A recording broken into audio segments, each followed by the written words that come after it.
La chambre d'hospice sentait le désinfectant et la mort, une combinaison devenue aussi familière à Red Colburn que l'huile de moteur et le liquide de frein. Debout près du lit étroit, il regardait la poitrine de sa femme se soulever et s'abaisser dans des respirations superficielles et laborieuses. Le soleil de l'après-midi filtrait à travers les stores vénitiens, dessinant des motifs de barreaux de prison sur les draps blancs qui semblaient engloutir la silhouette atrophiée de l'âne. Elle paraissait fragile sous la fine couverture de l'hôpital. Ses cheveux au burn autrefois éclatants étaient désormais cassants et clairsemés après des mois de chimiothérapie. Les traitements lui avaient volé bien plus que ses cheveux. Ils avaient creusé le volume de ses joues, laissé des cernes noires comme des ecchymoses sur ses yeux et donné à sa peau cette peau cireuse qu'il avait appris à reconnaître chez les autres patients en phase terminale qu'il avait vus lors de ses visites quotidiennes. Rhett, sa voix était à peine un murmure, chaque mot lui coûtant un effort considérable. Il se pencha plus près, percevant la légère odeur du parfum de vanille qu'elle persistait à porter, même ici, même maintenant. « Tu dois me promettre quelque chose. » Le bip des moniteurs emplit le silence entre eux. La chambre 314 était leur deuxième maison depuis 3 semaines. Depuis que les médecins avaient renoncé à lutter contre le lymphome qui la rongeait de l'intérieur. Rhett avait mémorisé chaque tache sur les dalles du plafond. Chaque fissure dans les murs peints, chaque bruit que le vieux bâtiment faisait en s'installant autour d'eux. N'importe quoi. Il lui prit la main, notant la froideur de ses doigts contre sa paume. Comment l'alliance qu'il y avait placée 12 ans plus tôt pendait maintenant librement à son doigt atrophié. L'anneau était en or blanc, simple et élégant, choisi parce qu'elle avait dit qu'elle voulait quelque chose qui durerait toujours. Tu t'en sortiras sans moi. Le regard de l'âne scruta son visage avec une intensité qui semblait impossible étant donné son état de faiblesse. Tu as toujours été la plus forte. Dès notre première rencontre, tu avais cette certitude, comme si tu savais exactement qui tu étais et ce que tu voulais. Rhett sentit quelque chose se briser dans sa poitrine, comme un pêcheur dans le contrôle minutieux qu'il avait maintenu tout au long de sa maladie. En 39 ans, il n'avait jamais été du genre à pleurer. Son père lui avait appris que les hommes résolvent les problèmes au lieu de les pleurer. Et cette philosophie lui avait été utile pendant son service militaire, la création de son entreprise et les difficultés pratiques de la vie d'adulte. Mais maintenant, elles arrivaient quand même, brûlantes et importunes, brouillant sa vision tandis qu'il contemplait la femme avec laquelle il avait prévu de vieillir. « Ne parle pas comme ça, dit-il, bien qu'ils connaissaient tous deux le pronostic du médecin. Le docteur Holdenben avait été direct sur le calendrier. 3 mois s'étaient transformés en 6 à force d'entêtement et de traitements coûteux, mais le lymphome l'emportait. La dernière chimiothérapie n'avait pas réussi à réduire les tumeurs, et elle avait décidé d'arrêter de se battre. Lee sourit, du même sourire en coin qui avait attiré son attention 12 ans plus tôt, dans ce café de Burnside. Elle lisait un roman de poche, un roman à la couverture sordide sur l'amour et l'aventure, complètement absorbée par l'histoire tandis que le chaos régnait autour d'elle. La machine à expresso était en panne. Le barista se disputait avec un client à propos de monnaie et la pluie s'abattait sur les vitres, Mélie était assise dans son box d'angle, comme un îlot de calme et de concentration. « Je t'aime. »« Tu le sais, » dit-elle maintenant, la voix de plus en plus faible. « Même quand j'étais difficile, même quand je me plaignais de l'argent, de la maison ou de tes horaires, je t'aimais. Je veux que tu t'en souviennes. Je t'aime aussi. » Les mots lui semblaient insuffisants, trop faibles pour exprimer tout ce qu'il avait ressenti pour elle au fil des ans. Amour semblait un mot si simple pour quelque chose qui avait transformé toute son existence, qui lui avait donné envie d'être meilleure. Elle ferma les yeux, et pendant un instant, Rhett crut s'endormir. Sa respiration était devenue plus irrégulière ces derniers jours, avec des pauses plus longues entre chaque respiration, le forçant à compter les secondes jusqu'à la suivante. Les infirmières lui avaient expliqué que c'était normal, mais savoir cela ne le rendait pas plus facile à observer. Puis elle lui serra la main une dernière fois, d'une force surprenante. « Prends soin de toi, » murmura-t-elle, les yeux toujours clos. « Promets-moi de trouver quelqu'un qui te rendra heureuse. Ne passe pas le reste de ta vie seule à cause de moi. » Rhett l'embrassa sur le front, goûtant le sel de ses propres larmes. Sa peau était fine comme du papier sous ses lèvres, translucide à tel point qu'elle semblait déjà à moitié partie. Il resta là 1 minute de plus, la regardant respirer, mémorisant l'instant, car une partie de lui comprenait que ce serait peut-être leur dernière vraie conversation. Les machines continuaient leur bip régulier, marquant le temps avec une précision électronique. De l'autre côté de la fenêtre, Portland vaquait à ses occupations, la circulation s'écoulait dans les rues. Les gens se précipitaient entre les bâtiments sous des parapluies. La vie continuait avec un élan indifférent. Mais dans la chambre 314, le temps semblait suspendu, pris entre le poids de l'adieu et l'impossibilité de lâcher prise. Finalement, Red se força à s'éloigner. Chaque pas lui arrachait une partie de lui-même. Mais il avait appris au cours des 6 derniers mois que rester à son chevet à chaque instant ne changerait rien. Elle avait besoin de repos et il avait besoin d'un air qui ne. L'odeur de la mort. Le couloir s'étendait devant lui, les néons bourdonnant au-dessus de sa tête avec une persistance institutionnelle qui rendait tout légèrement irréel. Ses bottes résonnaient sur le linoleum poli tandis qu'il se dirigeait vers l'ascenseur, passant devant d'autres chambres où d'autres familles affrontaient leur propre fin. Derrière lui, la porte de la chambre 314 restait ouverte, et il entendait encore le bip régulier des moniteurs surveillant le peu de vie restante chez la femme avec laquelle il avait prévu de vieillir. Red s'arrêta au poste des infirmières pour s'enquérir des heures de visite pour le lendemain. La jeune femme derrière le bureau était au téléphone avec ce qui ressemblait à une pharmacie, discutant des horaires de livraison des médicaments et du ton patient de quelqu'un qui avait eu la même conversation des dizaines de fois. Son nom indiquait Amanda et elle paraissait fatiguée, ce qui suggérait des doubles gardes et trop de café. En attendant, Red fixait un tableau d'affichage. Familier du site web de la banque auquel elle avait accédé des centaines de fois au fil des ans. Mais lorsqu'elle a saisi ces informations d'identification, un message d'erreur est apparu en rouge. Accès au compte restreint en raison d'une activité suspecte. Veuillez contacter immédiatement le service client pour les procédures de vérification et de restauration. Ses mains tremblaient alors qu'elle essayait les autres comptes, tapant des mots de passe avec un désespoir croissant à mesure que chaque tentative renvoyait le même message. Le compte courant, le compte d'épargne, la carte de crédit qu'elle avait ouverte en secret, tout gelé, tout inaccessible, tout soudain hors de sa portée, non, non, non, murmura-t-elle en cliquant frénétiquement entre les onglets du navigateur, essayant différentes combinaisons de noms d'utilisateurs et de mots de passe, espérant simplement avoir fait une erreur de frappe. C'est impossible. C'est impossible. Sa boîte mail contenait une série de messages automatisés qui lui glaçaient le sang. Chaque objet était plus menaçant que le précédent. Alerte fraude urgente, division des assurances de l'État de l'Oregon. Avis d'enquête sur le sujet, police numéro 47291. Message automatisé X. Activité suspecte détectée, compte gelé, entretien avec le FBI. Demande d'alerte de fraude à l'assurance, c'était le pire. Un document officiel qui ressemblait davantage à un document de procédure judiciaire qu'à une communication commerciale de routine. Il mentionnait son vrai nom ainsi que plusieurs pseudonymes, dont le Zikran et 2 autres identités qu'elle avait développées comme option de secours. Les enquêteurs avaient réussi à relier toutes ces fausses identités à la déclaration de sinistre, démantelant des mois de préparation minutieuse. Le message indiquait que les forces de l'ordre avaient été prévenues et que tous les comptes financiers concernés étaient examinés dans le cadre d'une enquête fédérale sur une fraude organisée. En bas, un nom lui fit mal au cœur. Le docteur Holden Ben faisait l'objet d'une enquête pour fraude médicale, complot et violation des lois fédérales sur les assurances. Lynn claqua son ordinateur portable et se mit à arpenter le petit appartement, son esprit explorant les possibilités et les échappatoires. Tout s'effondrait plus vite qu'il ne semblait possible, comme si quelqu'un avait délibérément déclenché une cascade d'échecs destinée à anéantir complètement son plan. Mais qui aurait pu le savoir? Elle avait été si prudente, si minutieuse dans ses préparatifs. Les seuls à connaître l'ampleur du plan étaient elle-même, Noël et le docteur Ben. Et aucun d'eux n'avait de raison de dénoncer les autres. Son téléphone vibra, un SMS provenant d'un numéro inconnu la fit sursauter comme un coup de feu. Voilà ce qui arrive quand on sous-estime ceux qu'on trahit. Les téléphones lui avaient-ils glissé des doigts et claqué sur le carrelage? Le bruit résonnait dans l'appartement comme du verre brisé. Rhett, son mari, si ennuyeux et confiant, avait compris ce qu'elle faisait. Mais comment? Et surtout, que comptait-il faire? Elle se précipita pour récupérer le téléphone, les mains tremblantes au point de le tenir fermement. Un autre message apparut sous ses yeux. Vérifiez vos emails. Vous voudrez voir ce que j'ai envoyé au FBI. Les doigts tremblants, elle ouvrit sa messagerie et trouva un nouveau message dans sa boîte de réception, envoyé depuis une adresse qu'elle ne reconnaissait pas, mais qu'elle soupçonnait d'appartenir à son mari. L'objet était simple et terrifiant, preuve de fraude, documentation complète.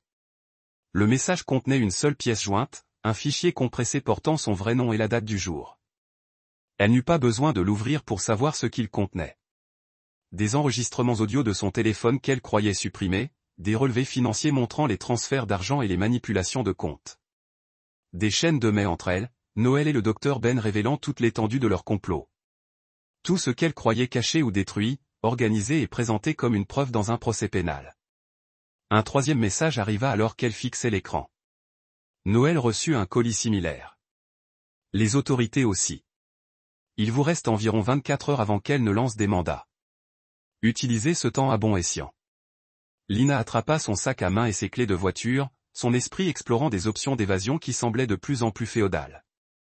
Elle pouvait conduire jusqu'au Mexique, tenter de traverser la frontière avant que les autorités ne découvrent qu'elle était encore en vie, ou prendre un vol pour un pays sans traité d'extradition en utilisant l'une des identités de secours qu'elle avait préparées pour les urgences. Mais alors qu'elle tendait la main vers la poignée de la porte, elle entendit des pas dans le couloir. Des bottes lourdes, plusieurs personnes, des voix parlant d'un ton professionnel et sec qu'elle connaissait des séries policières. Le son de personnes entraînées à gérer les situations dangereuses et peu enclines à la négociation. Un coup sec retentit dans l'appartement, suivi d'une voix qui ne laissait place à aucun malentendu. Les agents fédéraux ouvrirent la porte. Lyon recula, le cœur battant si fort qu'elle crut le voir à travers sa chemise. Par le Judas, elle aperçut au moins 3 personnes en coupe-vent du FBI, dont une femme tenant ce qui semblait être un mandat d'arrêt. L'urne, on sait que tu es là. Ouvre la porte, tout de suite. Elle regarda désespérément autour d'elle, cherchant une autre sortie, un moyen d'échapper au piège qui s'était refermé sur elle. Le balcon donnait sur une chute de 9 mètres jusqu'au parking en contrebas. Il était possible de survivre, mais il y avait de fortes chances que des fractures rendent toute fuite impossible. La fenêtre de la salle de bain était trop petite pour qu'un adulte puisse y passer. Et il n'y avait pas d'autre issue.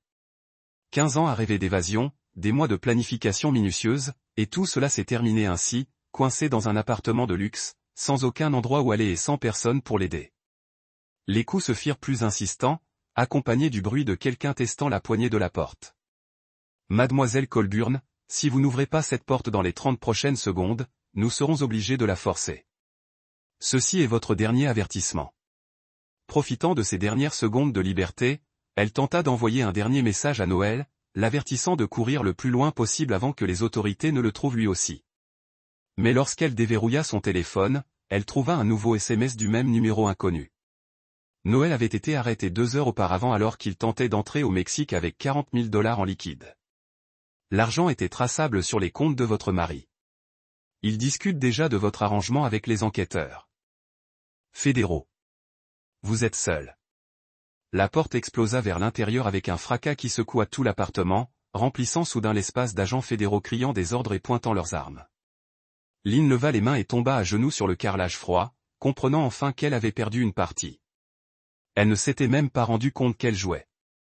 Tandis qu'il la menottait et lisait ses droits et des voix professionnelles mais pas méchantes, une pensée résonna dans son esprit. Elle avait complètement sous-estimé Red Colburn, et cette erreur allait tout lui coûter. Le palais de justice fédéral de Portland était un imposant bâtiment de pierre grise et de colonnes sévères, conçu pour projeter le poids et l'autorité de la justice plutôt que le confort ou l'accueil. Assis au dernier rang de la galerie, Red regardait sa femme être conduite dans la salle d'audience, vêtue d'une blouse orange et de chaînes qui cliquetaient doucement à chaque pas. 6 mois s'étaient écoulés depuis son arrestation à Sedona, et le temps écoulé n'avait pas été tendre avec la nourriture de la prison et l'éclairage fluorescent avait fait des ravages, la vieillissant d'une manière qui dépassait le simple temps. Ses cheveux avaient poussé, révélant des racines grises, qu'elle avait toujours dissimulées sous des colorations coûteuses. Et sans maquillage ni vêtements de marque, elle paraissait plus âgée que ses 36 ans.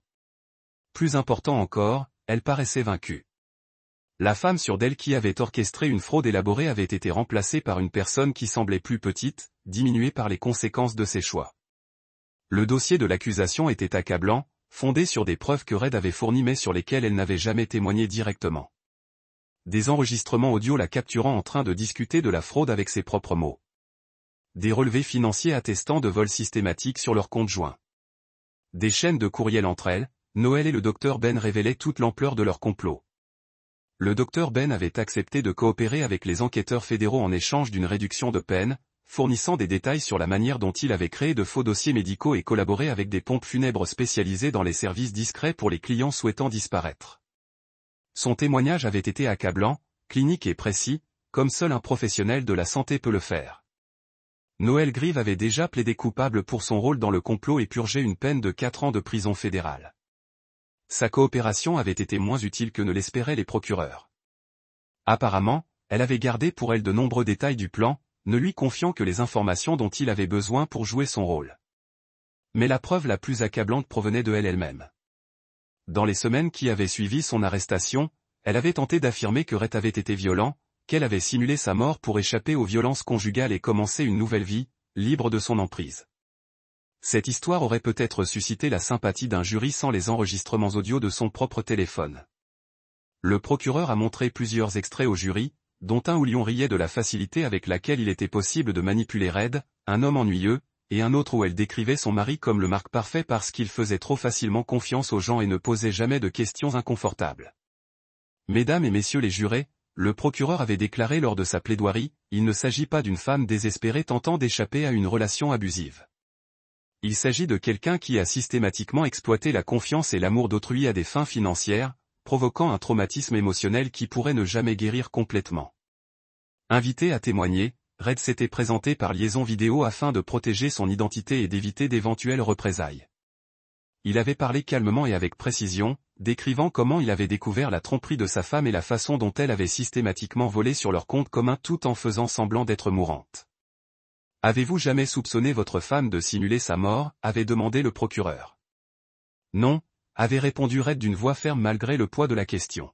« Je lui faisais entièrement confiance. Je croyais qu'elle était mourante et j'étais prêt à tout donner pour qu'elle se sente bien dans ces derniers mois. J'ai pris un congé, réorganisé ma vie, planifié un avenir sans elle.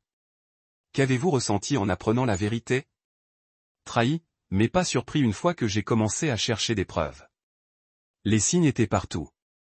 Je n'avais jamais eu l'occasion de les chercher auparavant. Pardonne-t-on à sa femme pour ce qu'elle a fait?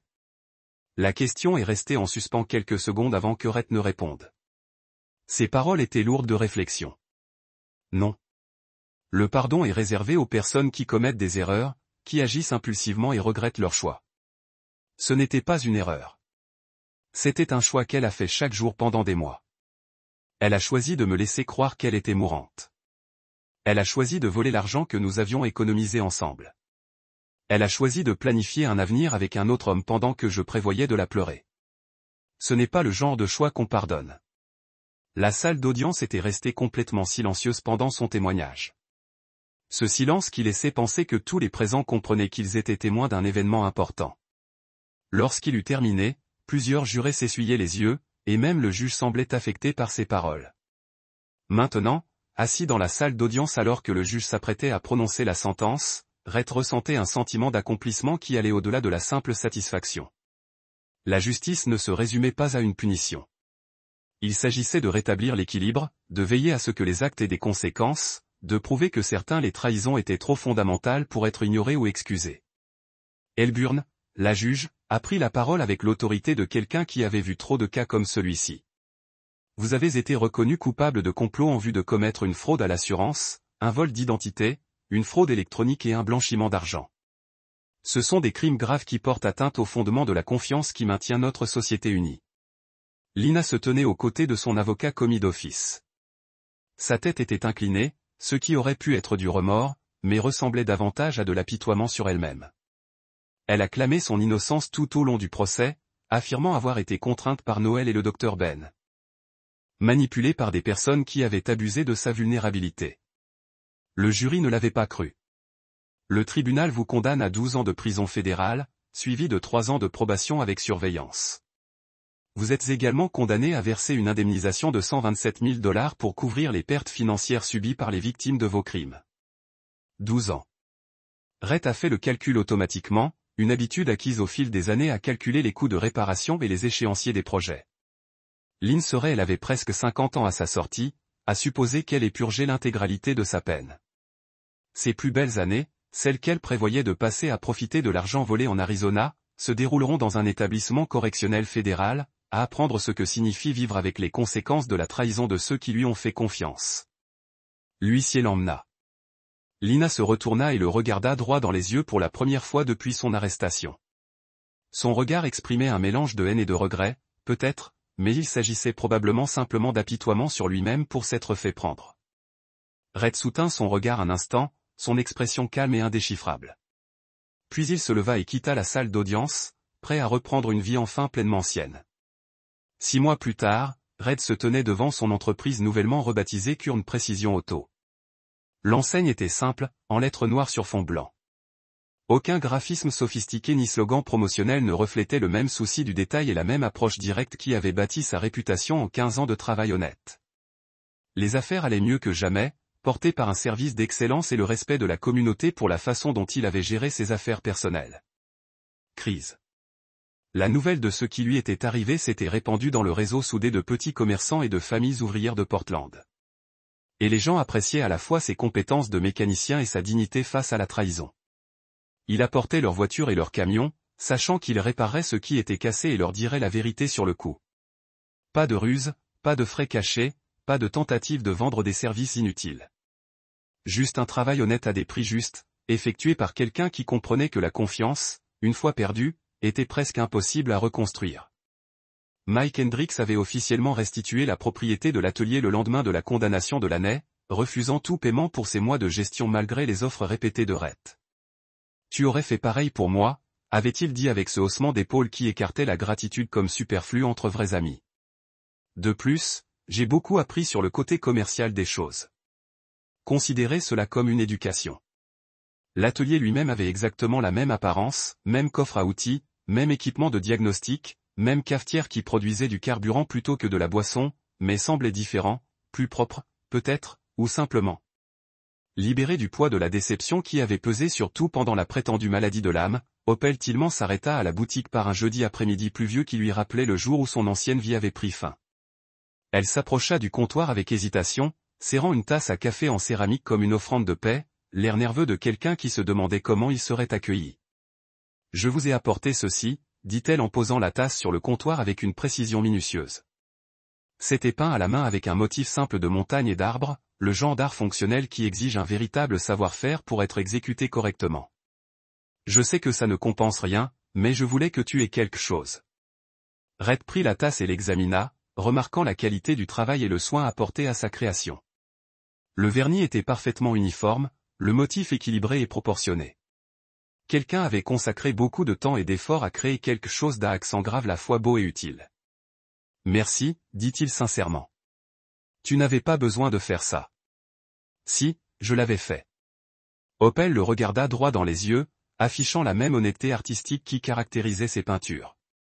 J'aurais dû te prévenir à son sujet. Je savais de quoi elle était capable, ce qu'elle avait fait à d'autres personnes par le passé, et je me suis tue parce que c'était ma sœur. Cela me rend responsable de ce qui t'est arrivé. Non, ce n'est pas le cas. Elle a fait ses propres choix. On ne peut pas être responsable des décisions des autres, même s'ils sont de la famille. Peut-être, mais j'aurais pu faire d'autres choix aussi. Elle s'arrêta à la porte avant de partir, se retournant avec une expression mêlant regret et quelque chose qui aurait pu être de l'admiration. Tu as fait quoi? Personne. Sinon, on aurait pu. Tu sais, on l'aurait battu à son propre jeu. La plupart des gens l'auraient laissé disparaître et auraient essayé de passer à autre chose. Après son départ, Red posa la tasse sur une étagère de son bureau, où il pouvait la voir pendant qu'il travaillait. Il ne s'agissait pas de pardonner. Il ne croyait toujours pas au pardon de l'impardonnable. Et ce qu'elle avait fait entrait dans cette catégorie. Mais il s'agissait d'aller de l'avant, de construire quelque chose de meilleur à partir des décombres du passé. Le courrier de l'après-midi apportait l'habituel assortiment de factures et de correspondants commerciaux, ainsi qu'une enveloppe qui le fit s'arrêter. Son nom et son adresse étaient écrits d'une écriture familière, avec une adresse de retour de l'établissement correctionnel fédéral de Dublin, en Californie. Elle lui avait écrit. Red garda l'enveloppe un long moment, ressentant le poids du message qu'elle tentait de transmettre. Une partie de lui était curieuse de savoir ce qu'elle aurait à dire après des mois de prison, si elle avait réellement compris ce qu'elle avait fait ou si elle cherchait simplement quelqu'un à blâmer pour les conséquences de ses choix. Il ouvrit l'enveloppe et lut la première ligne. Je sais que tu ne pardonneras jamais. Moi, mais j'ai besoin que tu comprennes pourquoi j'ai agi ainsi. Le mariage ne fonctionnait pas et je me sentais prisonnière d'une vie qui ne correspondait pas à mes rêves. Tu étais un homme bien, mais tu ne suffirais jamais à quelqu'un comme moi. J'avais besoin de plus que ce que tu pouvais me donner. Et j'ai choisi la seule issue possible. Je ne te demande pas pardon, juste de la compréhension. Peut-être qu'un jour tu réaliseras que ce que j'ai fait était mieux pour nous deux. Tu es libre maintenant de trouver quelqu'un qui aspire réellement à la vie simple qui te satisfait. Red lut la lettre en entier, remarquant qu'elle ressemblait à des excuses tout en étant une justification.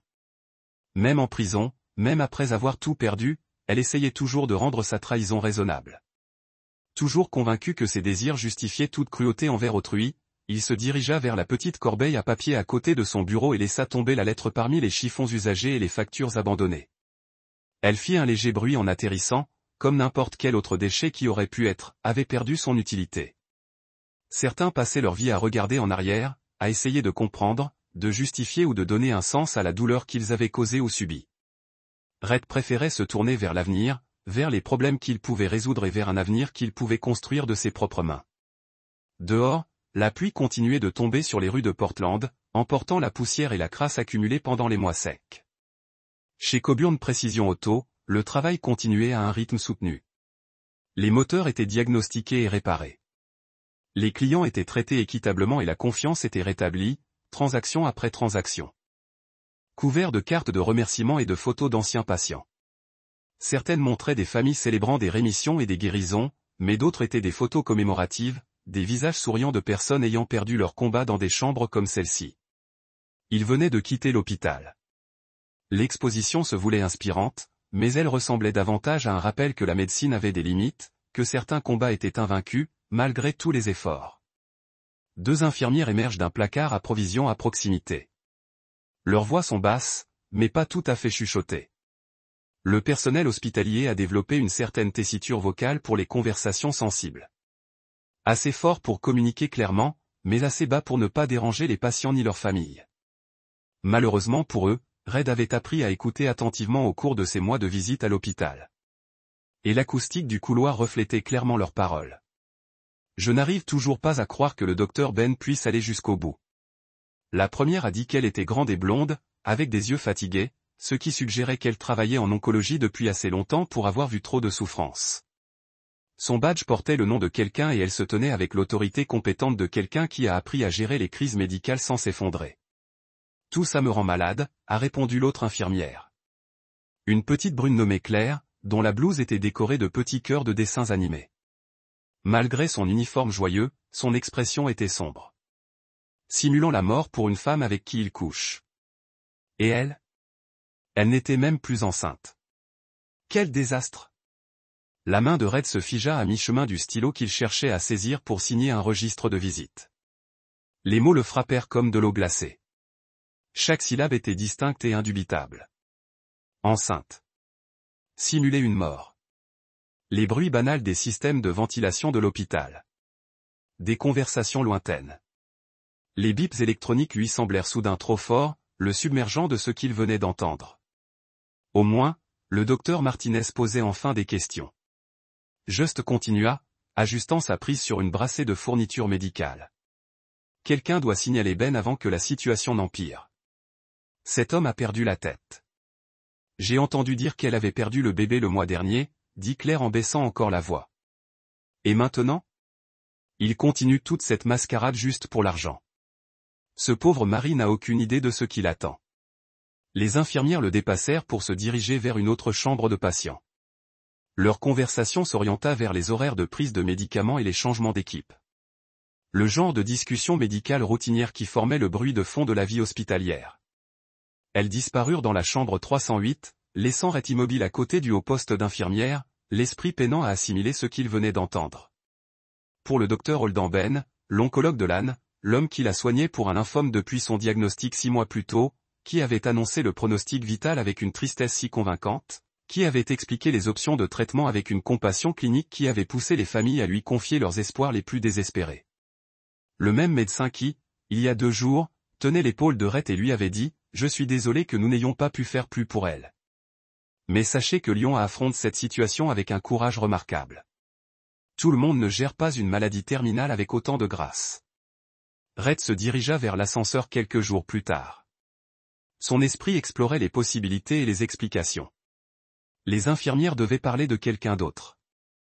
Un autre patient, un autre médecin, pas la Ligna, pas sa femme, qui était mourante à l'étage, qui avaient passé les 6 derniers mois à se battre pour chaque jour supplémentaire qu'ils pouvaient passer ensemble. Les portes de l'ascenseur s'ouvrirent avec un léger tintement, et il entra, regardant le décompte des chiffres en descendant vers le parking. Garage. La descente lui parut plus longue que d'habitude, comme si le bâtiment avait grandi pendant qu'il rendait visite à sa femme, comme si la distance entre sa chambre et le monde extérieur avait dépassé les dimensions physiques normales. Ses mains tremblaient légèrement tandis qu'il cherchait les clés de son camion. Une fois à l'intérieur de sa Ford F150, Rhett agrippa le volant et fixa le mur de béton devant lui, essayant de comprendre ce qu'il avait entendu. Le parking sentait les gaz d'échappement et le béton humide, une sensation familière qui le ramenait habituellement à la réalité. Mais ce jour-là, la réalité lui semblait instable, pleine de possibilités qu'il refusait d'envisager. Pourtant, au fond de lui, une froide certitude prenait déjà racine. Des détails qui n'avaient auparavant aucun sens s'alignèrent soudain comme des pièces de puzzle qui s'emboîtaient. La façon dont Lynn avait insisté pour ne voir que le docteur Ben, refusant tout contre-avis même lorsque Rhett avait proposé de payer des consultations à l'OSU ou à la Mayo Clinic. Sa réticence à discuter en détail de son traitement, esquivant toujours ses questions par des phrases du genre « Vous ne comprendriez pas la terminologie médicale » ou « Je ne veux pas vous inquiéter avec tous ces détails techniques. » Rétrospectivement, la vitesse à laquelle son état s'était détérioré semblait également suspecte. 6 mois plus tôt, elle était en parfaite santé. Aucun symptôme, aucun signe avant-coureur, rien ne laissait présager le lymphome agressif qui se développait soi-disant en elle. Le diagnostic avait été posé après un examen de routine. Mais lorsqu'il avait demandé à parler au docteur Ben du calendrier et des options de traitement, elle avait insisté sur le fait qu'elle souhaitait gérer elle-même les discussions médicales. Et enceinte. Lina n'était pas enceinte. Ils essayaient depuis des années, sans succès. Une source de déception silencieuse qui avait conduit à des traitements de fertilité coûteux et à des conversations de plus en plus tendues sur leur avenir. Sa maladie avait mis ses rêves en suspens pour une durée indéterminée. Une nouvelle perte dans une série de pertes qui semblaient définir leur vie commune récente. Rhett démarra le camion et rentra chez lui dans la circulation nocturne de Portland, son esprit effectuant des calculs avec une précision mécanique. Si les infirmières avaient raison, s'il s'agissait d'une tromperie élaborée, alors tout ce qu'il pensait savoir de sa vie était un mensonge. Chaque larme qu'il avait versée, chaque prière qu'il avait faite. Chaque instant de chagrin, de peur et d'espoir désespéré n'avait été qu'une mise en scène à son profit. Les implications étaient stupéfiantes. Si elle simulait sa mort, elle avait une raison. Et si elle était enceinte d'un autre homme, cette raison devenait plus claire à chaque kilomètre parcouru vers la maison. La maison de la division sud-est semblait trop silencieuse sans la présence de Lani. Rhett réalisait cependant maintenant que son absence était peut-être plus calculée qu'il ne l'avait cru. Il avait passé les 6 derniers mois à s'adapter à ses séjours prolongés à l'hôpital, à apprendre à cuisiner pour une personne et à dormir seul. Mais cette fois-ci, c'était différent. Définitive, au-delà du pronostic médical. Ils se déplaçaient dans leur modeste maison de 2 chambres comme un détective examinant une scène de crime, voyant des objets familiers avec un regard neuf. Dans la cuisine, il ouvrit un réfrigérateur et contempla les flacons de compléments alimentaires coûteux dont Liona prétendait qu'ils l'aidaient à soulager ses nausées et sa fatigue. $60 chacun, commandés spécialement auprès d'une entreprise spécialisée dans les traitements contre le cancer. Il n'avait jamais remis en question le prix, $200 par mois pour des pilules censées lui redonner de la force et lui ouvrir l'appétit. Maintenant, il examina les étiquettes plus attentivement. Le nom de l'entreprise était authentique, mais en examinant de plus près les dates de péremption et les numéros de lot, il remarqua un problème. La qualité d'impression était inégale et la police de caractère ne correspondait pas tout à fait à ce qu'il se souvenait avoir vu sur des produits pharmaceutiques légitimes. La chambre principale racontait une histoire similaire de tromperie subtile dissimulée à la vue de tous. Le tiroir de la table de chevet de l'année contenait des flacons d'ordonnances portant les étiquettes du docteur Ban pour la clinique. Des médicaments dont il ne pouvait prononcer le nom, mais auxquels il avait fait confiance, étaient nécessaires à son traitement. Rhett les examina sous la lampe de chevet, notant des détails qu'il avait négligés auparavant. Les dates correspondaient au calendrier de son traitement, mais quelque chose le tracassait. Il avait géré les documents d'assurance pour les employés de son magasin pendant des années, s'occupant de tout, des demandes d'indemnisation des accidents du travail à la couverture des médicaments sur ordonnance. Ces étiquettes semblaient presque correctes, mais pas tout à fait. La police était légèrement erronée. La qualité du papier était différente de celle qu'il se souvenait avoir vue sur ses propres ordonnances de pharmacie légitimes. Plus troublant encore était ce qu'il découvrit dans les flacons eux-mêmes. Au lieu des capsules à l'air sérieux auxquelles il s'attendait, la plupart contenaient des capsules standards. Vitamines et compléments alimentaires en vente libre. Des solutions coûteuses conçues pour entretenir l'illusion d'un traitement médical continu. Son téléphone était toujours branché à côté du lit, l'écran sombre et l'air innocent. Elle l'avait réinitialisé 2 semaines auparavant, prétextant des problèmes techniques et souhaitant un nouveau départ. À l'époque, il avait proposé de l'apporter au réparateur où il avait noué des liens avec des techniciens capables de réparer presque tous les problèmes électroniques, mais elle avait insisté pour s'en occuper elle-même. Il faut que j'apprenne à être plus autonome avec la technologie, avait-elle dit. Et s'il t'arrivait quelque chose? Je ne peux pas compter sur les autres pour résoudre chaque petit problème. Ce commentaire avait semblé raisonnable à l'époque, voire admirable.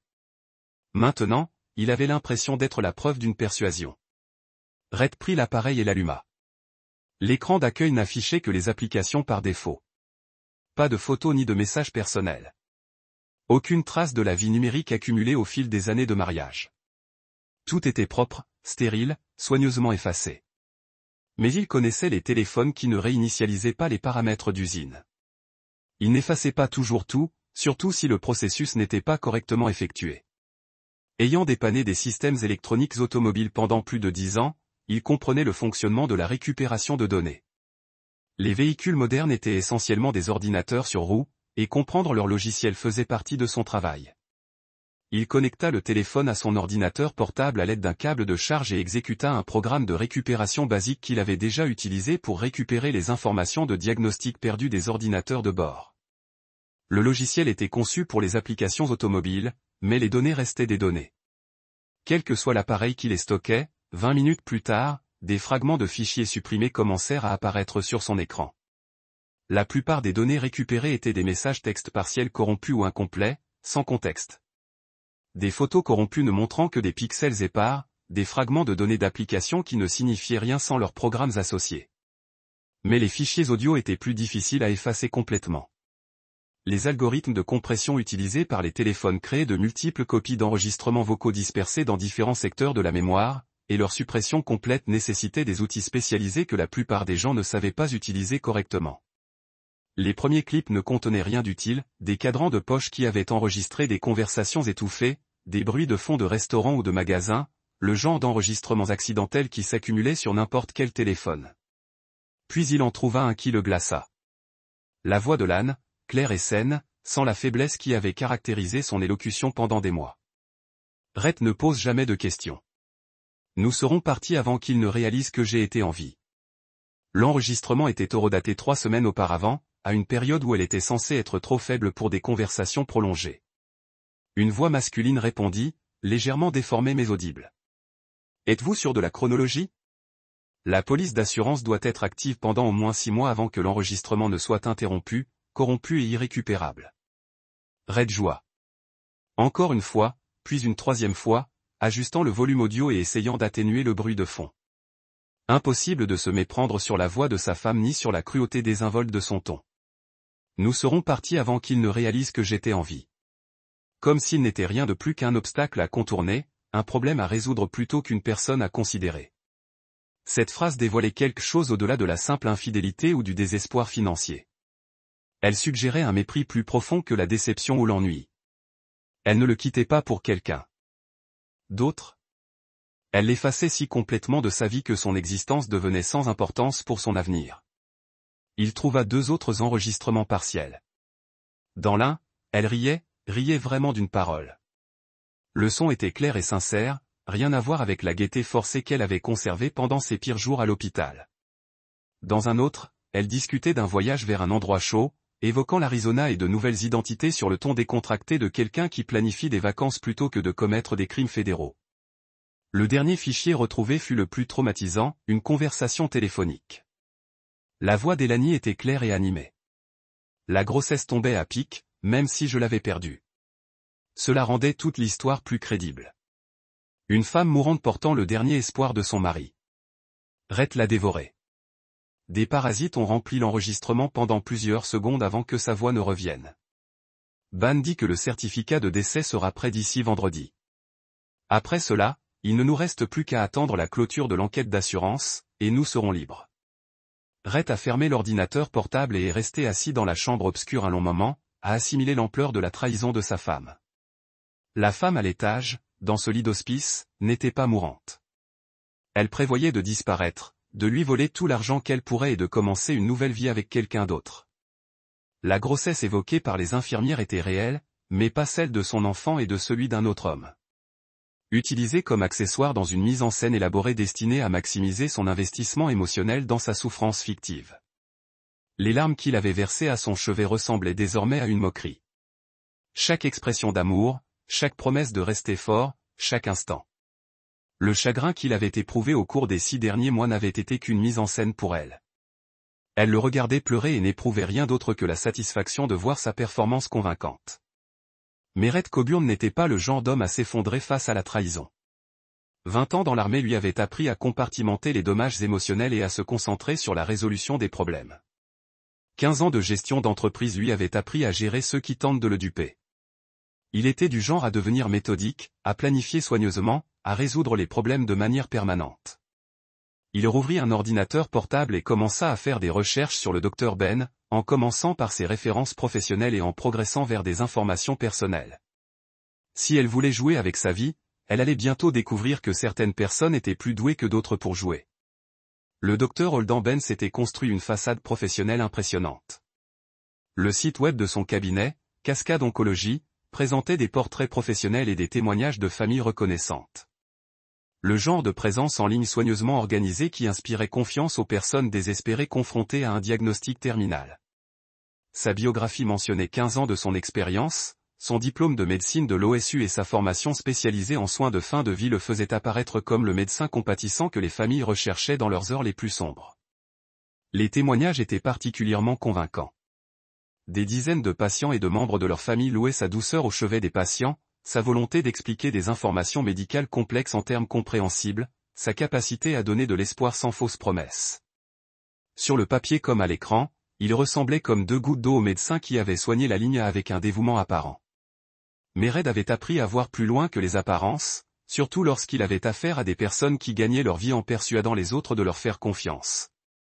Dans le secteur de la réparation automobile, il avait rencontré son lot de beaux parleurs qui promettaient plus qu'ils ne pouvaient tenir. Et il avait développé un instinct pour repérer les incohérences entre l'image et la réalité. Il passa les 3 jours suivants à surveiller les patients tout en prenant officiellement congé de son atelier pour faire son deuil. Ses employés comprenaient parfaitement. Mike Hendricks avait géré les opérations quotidiennes pendant que Rhett s'occupait de la maladie de l'année, et chacun savait combien il aimait s'en prendre quelques jours pour digérer sa perte semblait non seulement raisonnable, mais nécessaire. Le Dr Ben avait des habitudes prévisibles, le genre de routine qui suggérait soit un véritable professionnalisme, soit une dissimulation prudente. Il conduisait une BMW série 3 argentée, suffisamment conservatrice pour projeter une respectabilité médicale sans afficher sa richesse de manière inappropriée. Chaque matin à 7h45, il s'arrêtait au même Starbucks pour un grand café, un noir et une boîte de protéines qu'il mangeait dans sa voiture tout en consultant ce qui semblait être des dossiers de patients. Le mercredi matin, Rhett le suivit de sa maison de banlieue à la clinique, gardant suffisamment de distance pour éviter d'être repéré tout en gardant la BMW à l'œil. Le Dr Ben vivait dans un quartier agréable, sans ostentation, mais confortable, évoquant une pratique médicale prospère et une planification financière rigoureuse. La maison était de style colonial avec un aménagement paysager soigné. Le genre d'endroit où les voisins se faisaient confiance et où les enfants jouaient en toute sécurité dans les jardins devant la clinique. Rhett se plaça sur le parking avec une vue dégagée sur l'entrée principale et la porte latérale qui menait à ce qui semblait être une aile privée du bâtiment. Pendant 2 heures, il observa les allées et venues des patients, des personnes âgées avec des déambulateurs. Des femmes d'âge mûr portant des cicatrices pour masquer leur perte de cheveux. Des membres de leur famille aux yeux creusés, comme des personnes confrontées à la perte d'un être cher. Le rythme d'une véritable pratique médicale était indéniable. Les patients arrivaient à leur rendez-vous, passaient un temps raisonnable à l'intérieur, en ressortaient soit pleins d'espoir, soit résignés, selon ce qu'ils avaient appris. Tout semblait normal, légitime, exactement comme on l'attend d'un cabinet d'oncologie très fréquenté. Puis, à 11h47, il la vit. Elle franchit l'entrée latérale d'un pas assuré. Il se souvenait de leurs premières années ensemble, avant que la maladie ne lui ôte, soi-disant, force et vitalité. Elle portait une perruque de la même couleur que ses cheveux naturels et des lunettes de soleil foncé qui lui couvraient la majeure partie du visage, mais sa posture et ses mouvements des mains étaient indiscutables. Plus important encore, sa démarche était impeccable. Aucune faiblesse, aucune fatigue, aucun signe de douleur osseuse qui lui avait apparemment rendu les mouvements difficiles pendant ses pires moments. Elle se déplaçait comme une personne en parfaite santé qui essayait simplement de ne pas être reconnue. Red sentit sa prise sur le volant se resserrer, mais son expression resta calme. Se mettre en colère ne résoudrait rien. La colère rendait les gens négligents, les poussait à commettre des erreurs qui pouvaient être exploitées par des adversaires malins. Et quoi que puisse être la Ligna, elle était clairement assez intelligente pour orchestrer une tromperie élaborée qui l'avait dupée pendant des mois. Il sortit son téléphone et commença à enregistrer tandis que la ligne disparaissait dans ce qui semblait être une aile privée du bâtiment. La qualité vidéo n'était pas parfaite depuis sa position de l'autre côté du parking, mais elle était suffisamment claire pour établir son identité et son état physique. Elle resta à l'intérieur pendant 43 minutes, le temps d'une consultation ou d'une séance de planification approfondie. Lorsqu'elle ressortit, elle portait un petit sac de sport qu'elle n'avait pas emporté à son arrivée. Le sac semblait lourd, comme s'il contenait quelque chose de substantiel. Des documents, du matériel médical, peut-être même des flacons de médicaments comme ceux qu'il avait trouvés dans leur chambre. Après son départ en voiture, il ne reconnut pas une Honda Civic rouge avec des plaques temporaires. Rhett resta sur le parking 1 heure de plus. Il y regarda le docteur Ben partir déjeuner et revenir avec des plats à emporter d'un restaurant thaïlandais voisin. Le genre de comportement normal qu'on attend d'un médecin sérieux gérant un cabinet très fréquenté. Mais les pièces du puzzle devenaient plus claires. Le docteur Ben n'était pas seulement le complice de l'année. Il fournissait les qualifications médicales et les documents nécessaires pour faire paraître sa fausse mort légitime. Le sac de sport contenait probablement tout ce dont elle avait besoin pour disparaître, de faux certificats de décès, des dossiers médicaux confirmant sa maladie fictive, peut-être même des pièces d'identité pour la nouvelle identité qu'elle avait prise. Ce soir-là, Red se rendit à Eugène pour rendre visite à Opel Tillman, la sœur aînée de l'âne. Le trajet dura 2 heures sous une pluie battante, ce qui lui laissa le temps de planifier soigneusement son approche. Opel ne l'avait jamais particulièrement apprécié. Elle l'avait toujours trouvé trop ordinaire pour sa jeune sœur ambitieuse, mais elle avait peut-être les réponses dont il avait besoin, notamment sur les relations passées de l'année et sa capacité à tromper. Opel vivait dans un duplex soigné près de l'université, dans un de ces quartiers où étudiants diplômés et jeunes actifs partageaient leur espace avec des résidents de longue date qui avaient suivi là le quartier s'embourgeoisa lentement autour d'eux. Elle ouvrit la porte, vêtue de vêtements tachés de peinture, un pinceau à la main, visiblement interrompu par un projet artistique. Son atelier lui servait également de salon, des toiles appuyées contre chaque mur disponible. Les peintures étaient des paysages abstraits, des tourbillons de couleurs suggérant des montagnes et des rivières sans vraiment les définir. Elles étaient de qualité, supérieure à celle d'un amateur, même si elle n'était probablement pas de qualité professionnelle. Rhett, elle cligna des yeux de surprise, percevant sa présence inattendue avec une confusion qui suggérait qu'elle était complètement absorbée par son travail. « Que fais-tu ici ? Comment se porte la fille là ?» La question le frappa plus fort qu'il ne l'avait prévu. L'espace d'un instant, il faillit donner la réponse qu'il avait préparée pour ses amis et collègues, qu'elle était à l'aise, qu'il prenait les choses au jour le jour, que les médecins faisaient tout leur possible. Le scénario familier d'une maladie terminale, conçu pour accepter la réalité tout en gardant espoir. Au lieu de cela, il dit, c'est de ça que je ne peux pas parler. J'ai besoin de te demander quelque chose, et j'ai besoin que tu sois honnête avec moi. Opel posa son pinceau et croisa les bras, scrutant son visage avec l'attention que les artistes portent au sujet qu'ils cherchent à comprendre. Ok, entre. Le salon sentait la peinture et la goudronnerie. Des odeurs familières qui lui rappelaient les cours d'art plastique du lycée et les rêves de créativité qu'il avait abandonnés pour des activités plus pratiques. Opel lui fit signe d'un canapé qui avait connu des jours meilleurs, son tissu usé par des années d'utilisation. Elle a-t-il déjà eu un lymphome, demanda-t-il sans préambule. Un cancer ? Une maladie grave ? Quel genre de question est-ce ? Les sourcils d'Opel se haussèrent. Elle est malade depuis des mois. Tu as déjà vécu ça avec elle avant cette année dans son dossier médical. Tout ce qui pourrait l'exposer à un risque accru de cancer. Opel fronça les sourcils, visiblement déstabilisé par sa franchise. Non, jamais. Elle a toujours été la personne en bonne santé de la famille. Elle plaisantait en disant qu'elle avait vécu pour devenir chasseuse par dépit, juste pour prouver qu'elle était plus forte que tout le monde. Son expression changea tandis qu'elle examinait son visage plus attentivement. « Pourquoi me demandes-tu ça? Que se passe-t-il? A-t-elle déjà parlé du docteur Oldenben avant son diagnostic? » Non, je ne pense pas. Opel se dirigea vers sa cuisine et versa 2 verres d'eau, lui en offrant un avec l'hospitalité automatique de quelqu'un qui a grandi dans une maison où l'on offrait toujours des rafraîchissements aux visiteurs. « Rhett, tu commences à m'inquiéter. Que se passe-t-il? Il s'est passé quelque chose à l'hôpital? » Il accepta l'eau mais ne but pas, profitant de l'occasion pour réfléchir à ce qu'il allait révéler.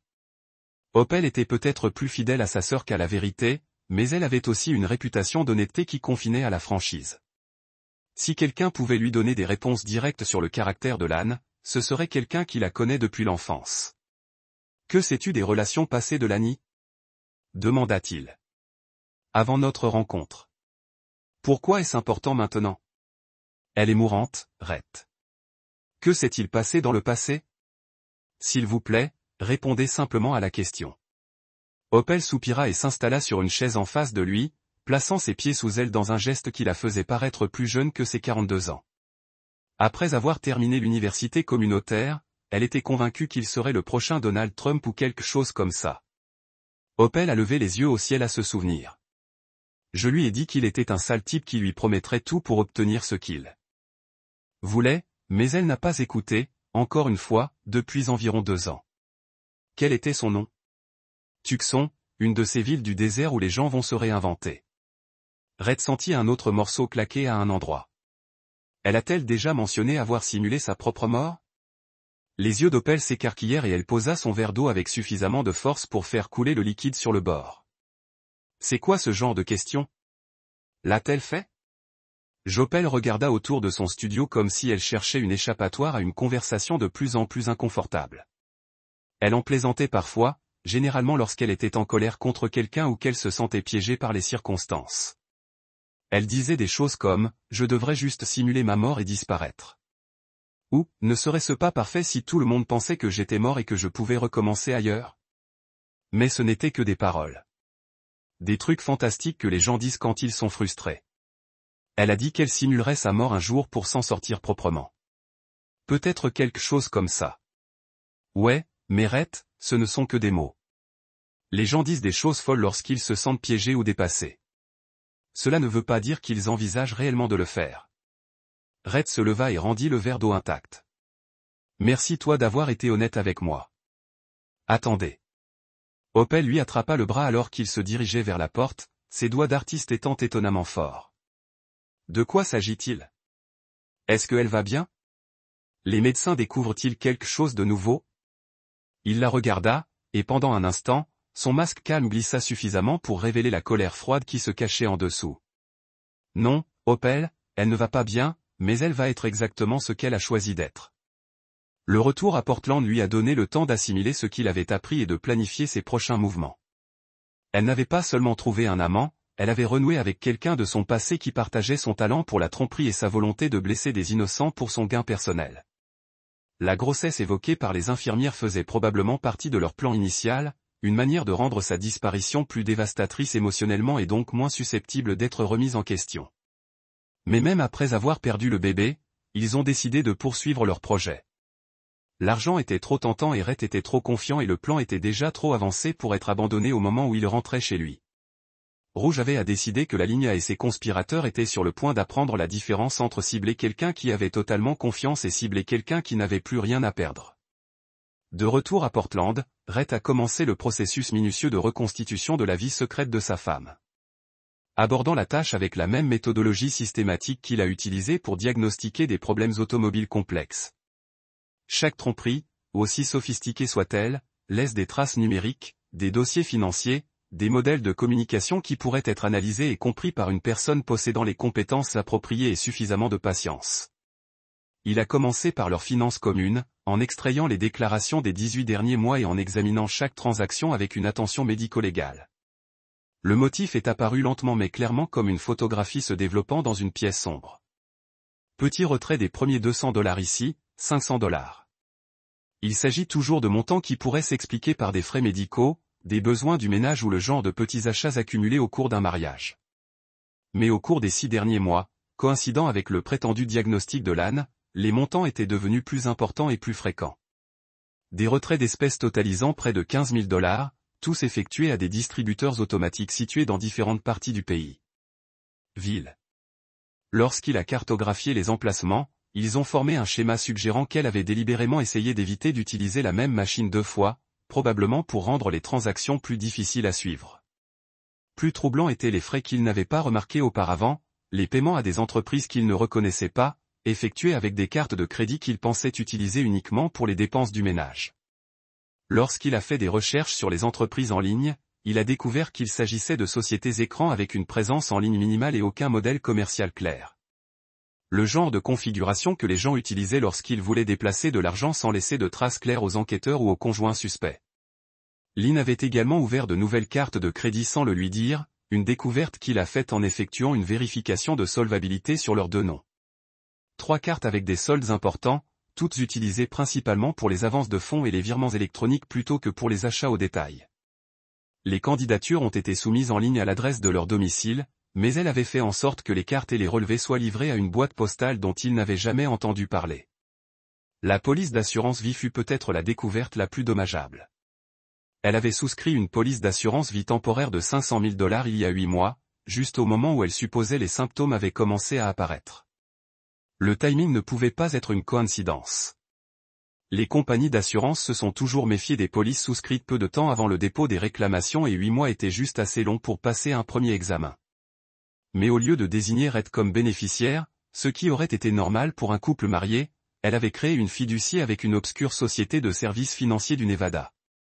Les documents de fiducie étaient suffisamment complexes pour décourager un examen occasionnel rempli de terminologie juridique qui les faisait paraître légitimes à quiconque ne les lisait pas attentivement. Lorsqu'il a appelé la compagnie d'assurance en prétendant mettre à jour les informations sur les bénéficiaires, le représentant du service client a confirmé ses soupçons. Je montre que la police a été achetée par Elkburn avec une fiducie familiale Grieve répertoriée comme unique bénéficiaire. Le contact pour la surveillance de la fiducie est répertorié sous le nom de Noel Grieve à Sedona, en Arizona. Red raccrocha et regarda le mur de son bureau à domicile. Une petite pièce qui servait autrefois d'espace de travail à l'année avant que sa prétendue maladie ne rende de telles activités impossibles. Les étagères contenaient encore des fournitures pour le scrapbooking et la fabrication de bijoux. Des passe-temps qu'elle avait abandonnés il y a des mois, prétendant que la chimiothérapie la privait de la concentration et de la motricité fine nécessaires à un travail minutieux.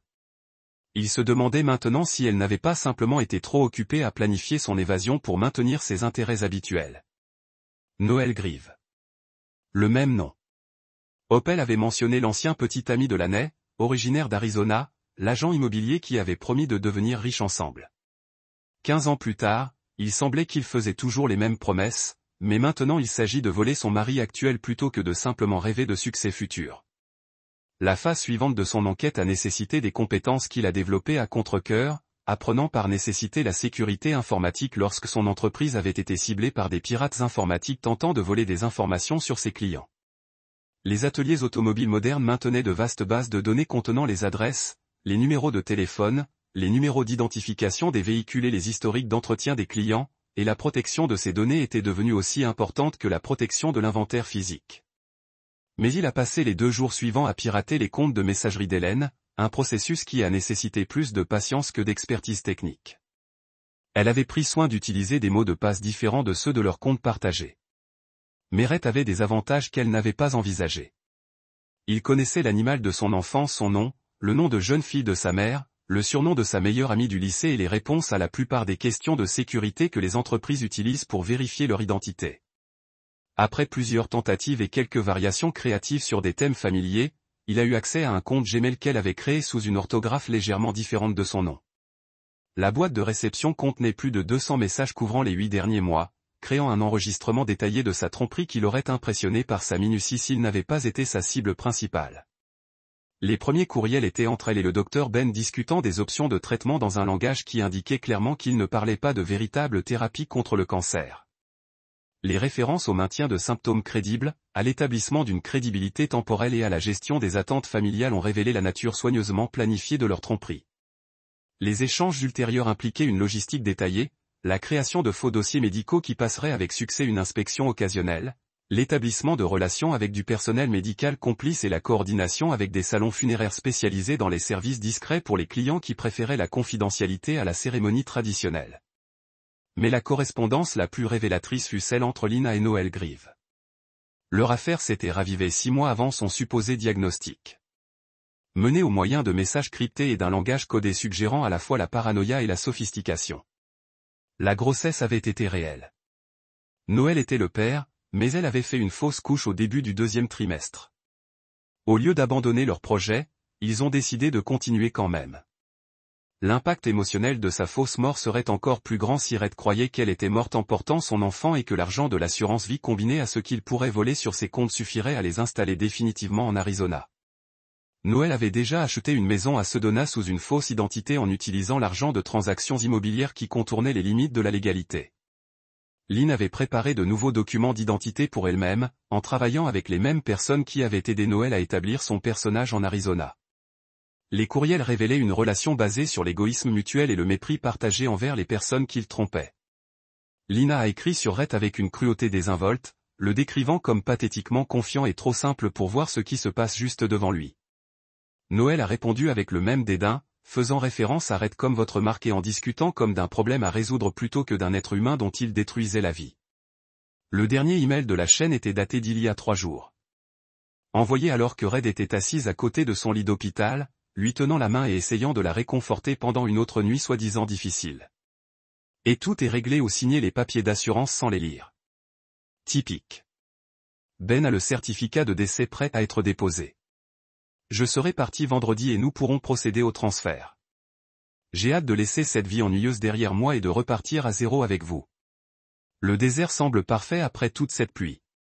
Rendez-vous au paradis. Elray imprimait chaque email, chaque état financier, chaque élément de preuve qu'il avait découvert, les organisant dans des dossiers avec le même souci du détail qu'il avait appris au cours de son service militaire. Documentez tout, vérifiez les sources, maintenez la chaîne de traçabilité.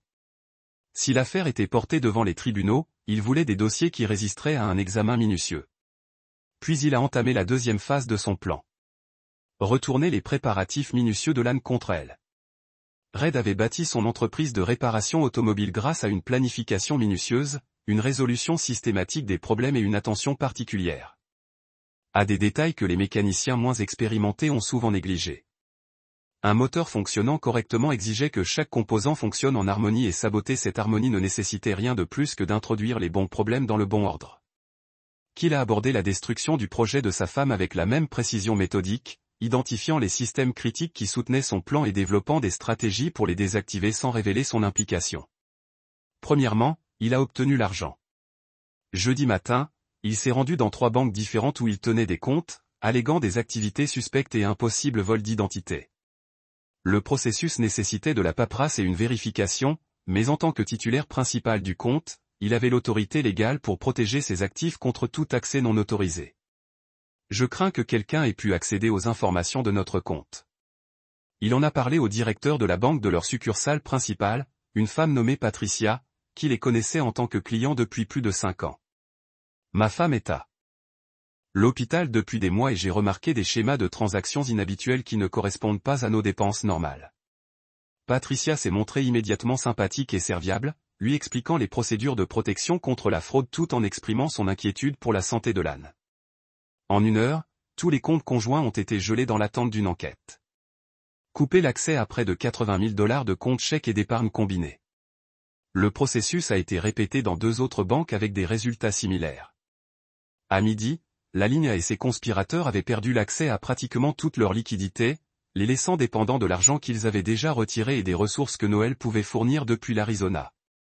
Ensuite, il a protégé les actifs de son entreprise. Colburn Automotive représente 15 années de développement minutieux d'une valeur d'environ 200 000 $ en équipement, stock et relations clients. Il ne pouvait pas le vendre rapidement sans éveiller des soupçons, mais il pouvait temporairement en transférer la propriété à quelqu'un en qui il avait entièrement confiance. Mike Hendricks avait travaillé à ses côtés pendant 8 ans, commençant comme mécanicien junior et devenant progressivement un partenaire à part entière dans tout sauf le nom. Plus important encore, il était quelqu'un en qui Rhett avait confiance, ce qui était rare dans son monde et encore plus précieux maintenant qu'il comprenait à quel point sa confiance pouvait être violée. « Tu es sûr de ça ?» demanda Mike alors qu'il signait les documents dans le bureau exigu de l'atelier, entouré de manuels automobiles et de certificats de cadre issus des programmes de formation qu'ils avaient suivis ensemble. Transfert devenir propriétaire, même temporairement, c'est un grand pas. Et si quelque chose ne va pas? Je dois assurer la sécurité de l'entreprise pendant que je m'occupe de certains problèmes personnels liés à l'état de l'âne, répondit Rhett en choisissant ses mots avec soin. Quand ce sera fini, nous vous restituerons tout, plus les intérêts pour la gêne occasionnée. Et si quelque chose vous arrive, Rhett leva les yeux des documents, rencontrant directement le regard inquiet de son ami. Il ne m'arrivera rien, Mike. Mais si c'est le cas, la boutique vous appartient gratuitement et clairement. Vous l'avez mérité 10 fois. Ils se serrèrent la main et Rhett sentit un poids se détacher de ses épaules. Quoi qu'il arrive ensuite, l'œuvre de sa vie survivrait, protégée par quelqu'un qui en comprenait la valeur et maintiendrait les normes qui ont bâti sa réputation.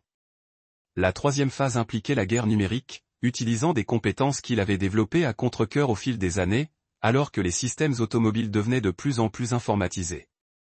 Les voitures modernes étaient essentiellement des ordinateurs sur roues, et la compréhension de leurs logiciels n'était plus facultative pour les mécaniciens sérieux.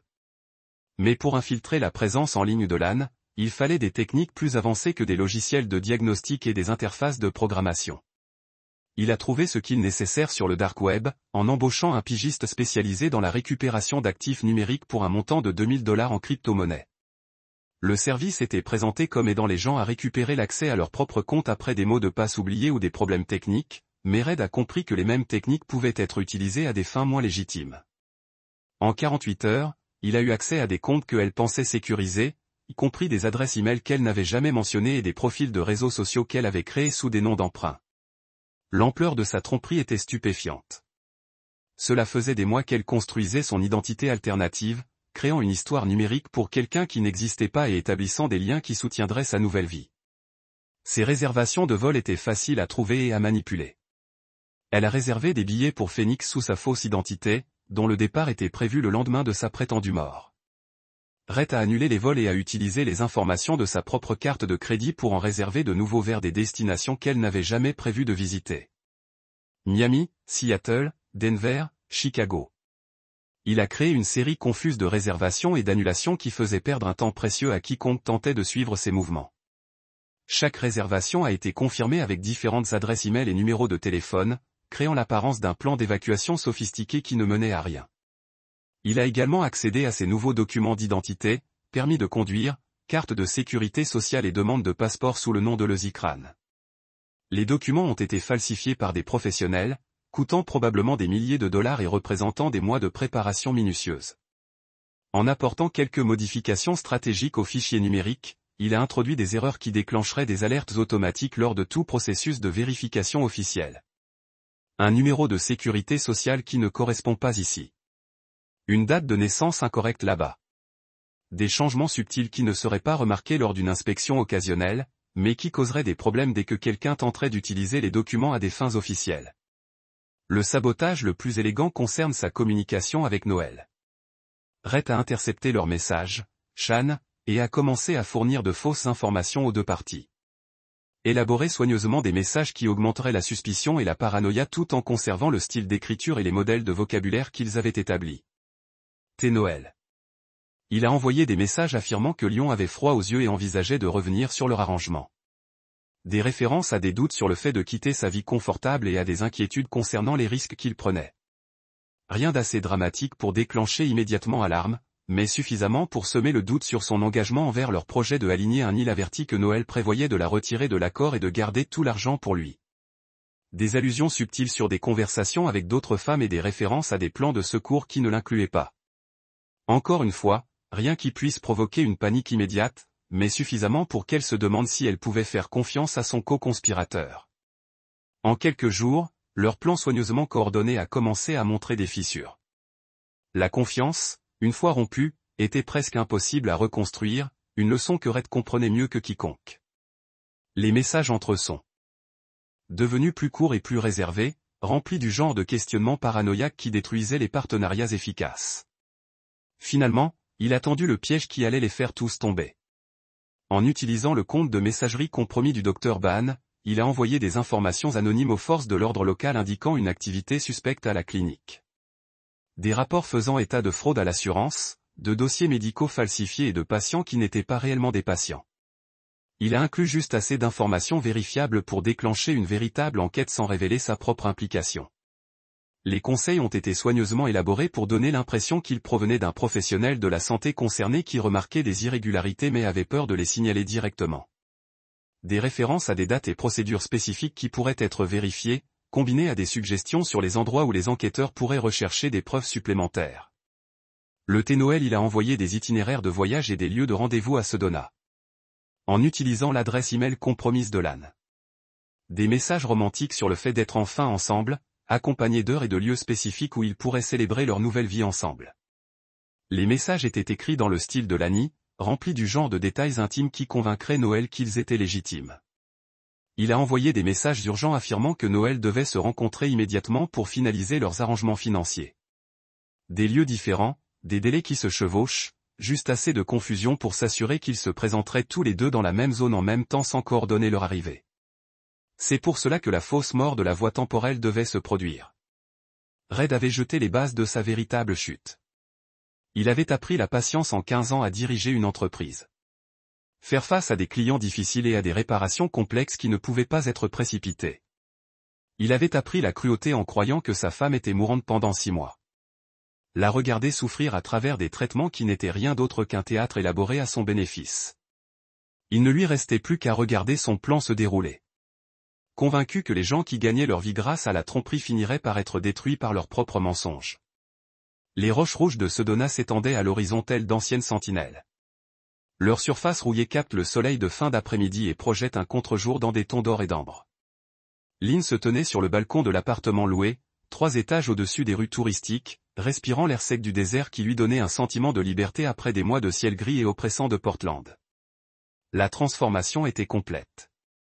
La perruque avait disparu, remplacée par une coupe brune courte qui changeait radicalement son apparence.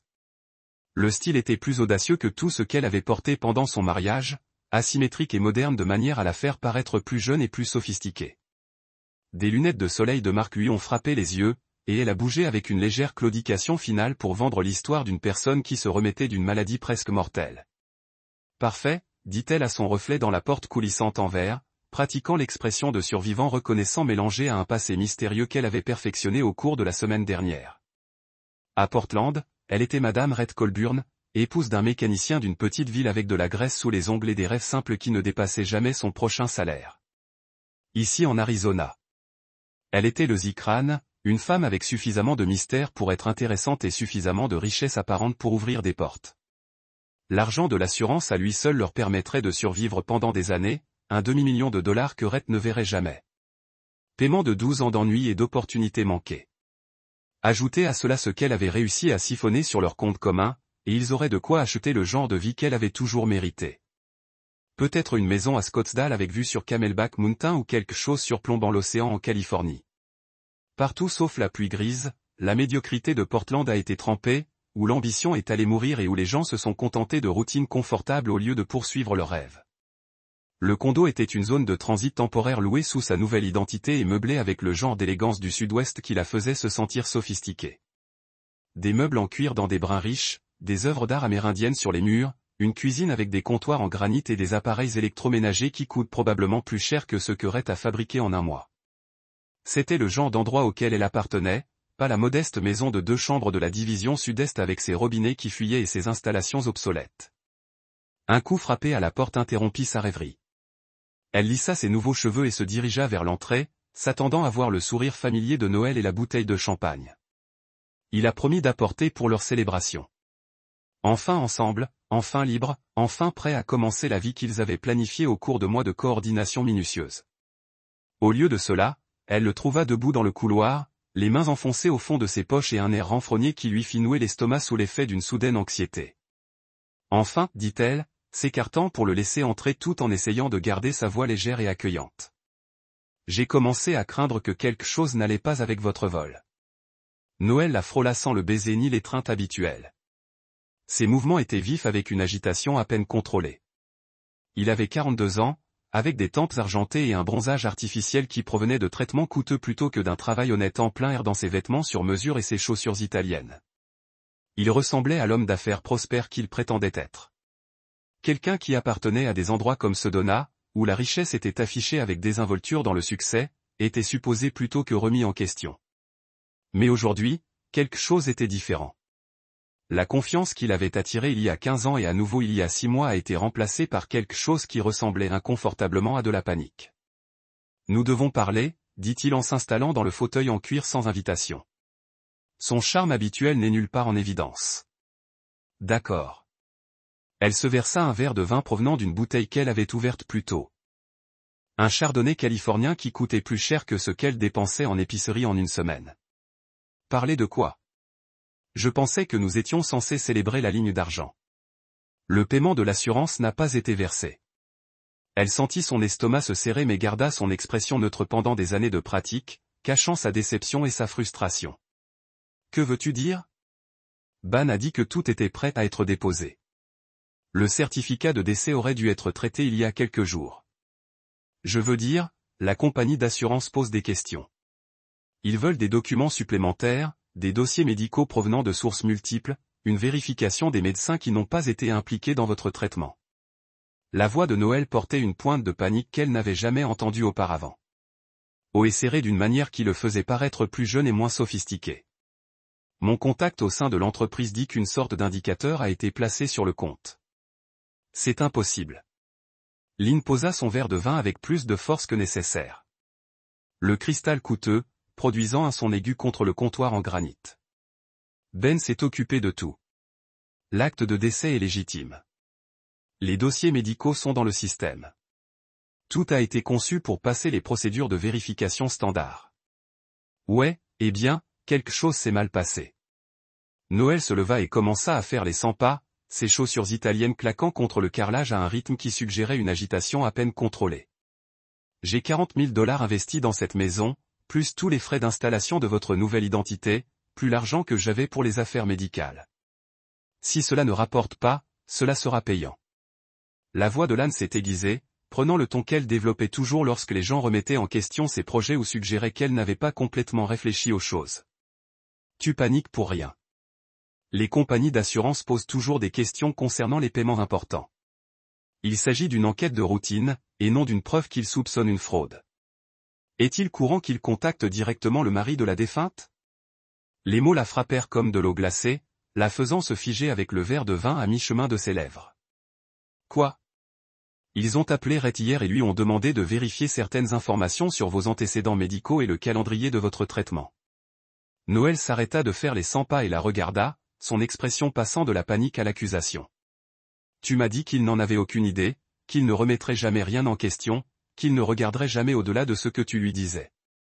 L'esprit de l'année parcourut les possibilités et les explications, cherchant une raison pour laquelle la compagnie d'assurance contacterait directement Rhett au lieu de passer par ses canaux habituels. La procédure standard consistait à traiter les réclamations par l'intermédiaire de bénéficiaires désignés et de représentants autorisés, sans impliquer les membres de la famille qui n'étaient pas directement liés à la police. Il ne sait rien, dit-elle. Mais même à ses propres oreilles, les mots semblaient incertains, manquant de la confiance qui lui avait permis de traverser des mois de tromperie minutieuse. Tu ferais mieux de ne pas l'espérer, parce que si ça s'effondre, je ne tomberai pas avec toi. Noël attrapa sa veste là où il l'avait jetée sur le canapé. Ses mouvements étaient marqués par la colère et la peur. J'ai trop à perdre et trop de gens qui dépendent de moi pour me taire sur d'autres choses. Attendez. Elle attrapa son bras alors qu'il se dirigeait vers la porte, sentant le tissu coûteux de sa veste de costume et la tension dans les muscles en dessous. Où vas-tu? Nous sommes censés faire la fête. Nous sommes censés planifier notre avenir ensemble. Il n'y a encore rien à célébrer. Il se libéra de son emprise avec plus de force que nécessaire. Son expression était plus dure qu'elle ne l'avait jamais vue. Corriger cette ligne, déterminer ce qui n'a pas fonctionné et réparer le où nous sommes tous les deux foutus. La porte claqua derrière lui, la laissant seule dans l'appartement qui ressemblait soudain moins à un sanctuaire qu'à un piège. Le son résonnait dans cet espace coûteux, soulignant à quel point elle était isolée et à quel point son projet était devenu dépendant de la coopération des autres. Dehors, le soleil de l'Arizona se couchait derrière les rochers rouges, peignant le ciel dans des tons d'orange et de violet qui auraient dû être magnifiques, mais qui semblait au contraire menaçant, comme un avertissement d'orage approchant de l'horizon.